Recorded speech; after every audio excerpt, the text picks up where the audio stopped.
Meus irmãos, a paz do Senhor, surgem muitos, né? São muitos os rumores, né, de que o presidente da nossa igreja está usando tornozeleira, né? Ele não tem aparecido nos cultos de doutrina, no templo central, né? Já foi vacinado, inclusive, né?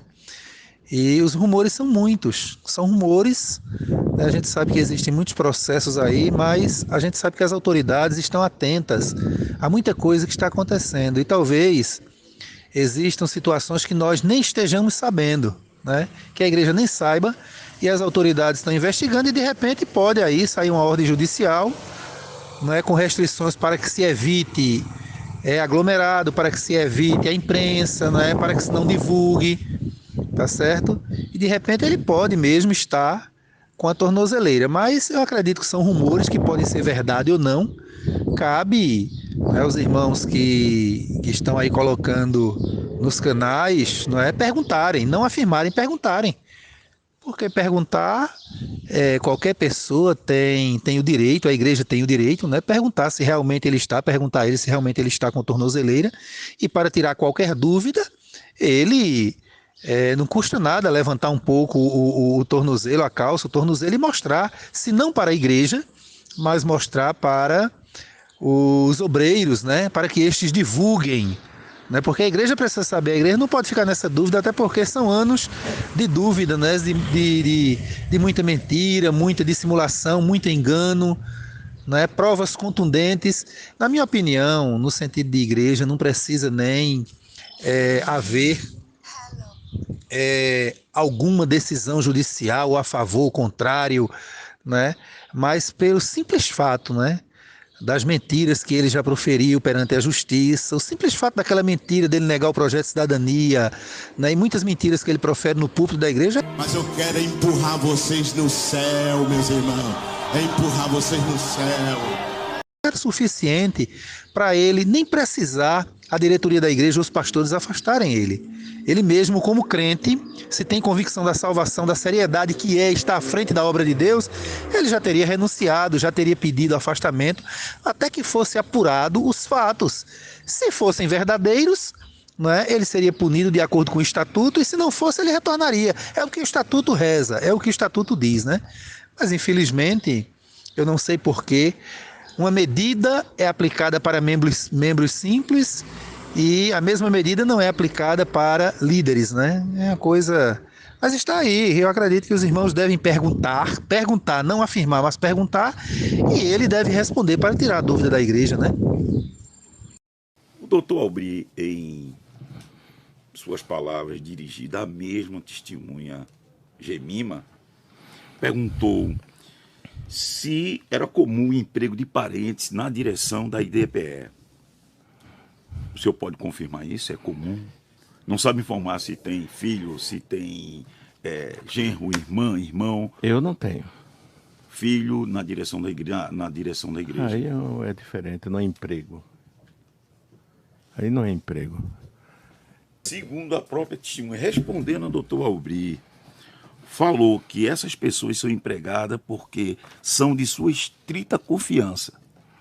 Essas pessoas, parentes, são empregadas porque só elas são merecidas de sua inteira confiança. Pode confirmar isso? O pastor tem parentes em cargo de direção na igreja? Tem parentes. O pastor vice-presidente é filho do pastor presidente. Não sabe informar se tem filho, se tem genro, irmão, Eu não tenho. filho na direção da igreja, na direção da igreja. Aí é diferente, não é emprego. Aí não é emprego. Enfim,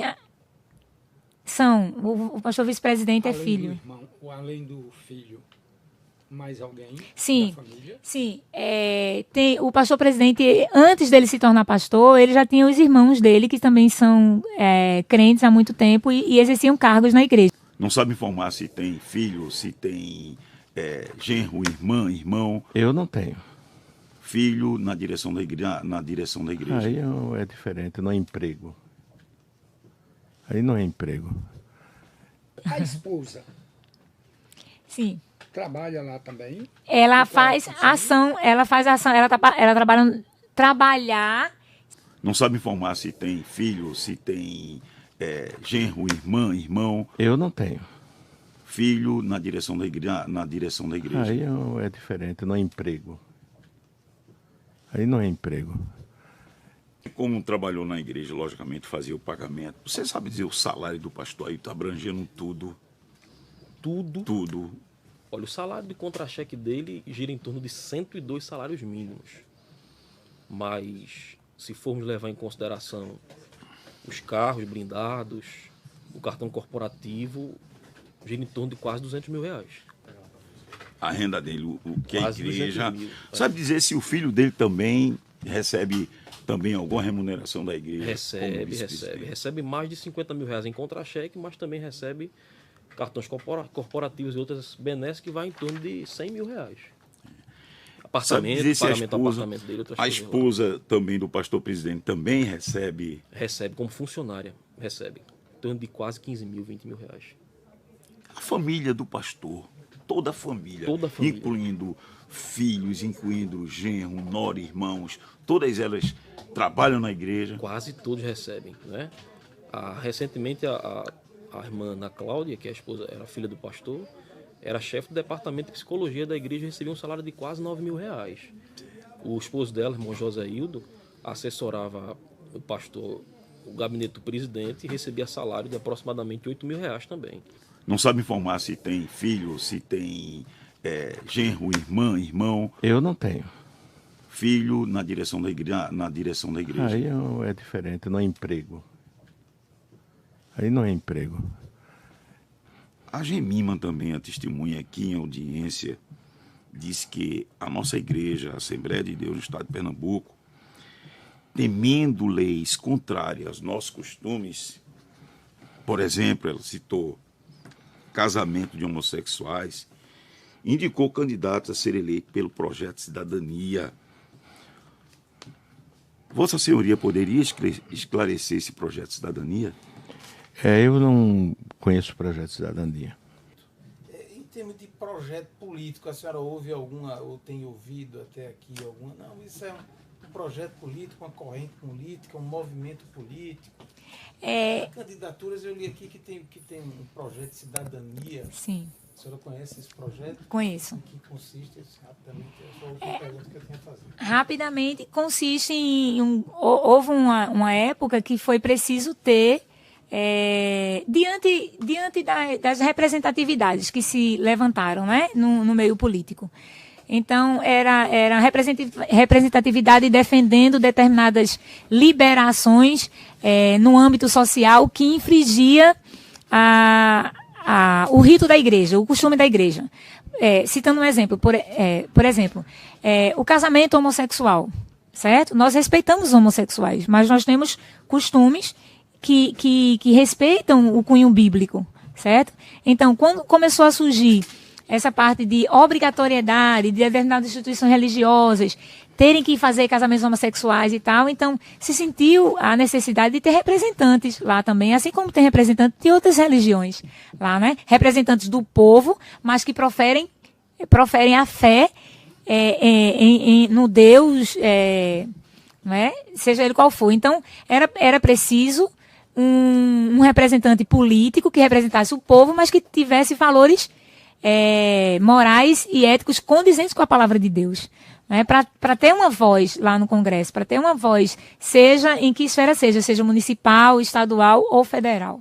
Então, daí que surgiu a necessidade de se ter um representante, por conta das prerrogativas de leis que iriam ferir os nossos costumes bíblicos, entende?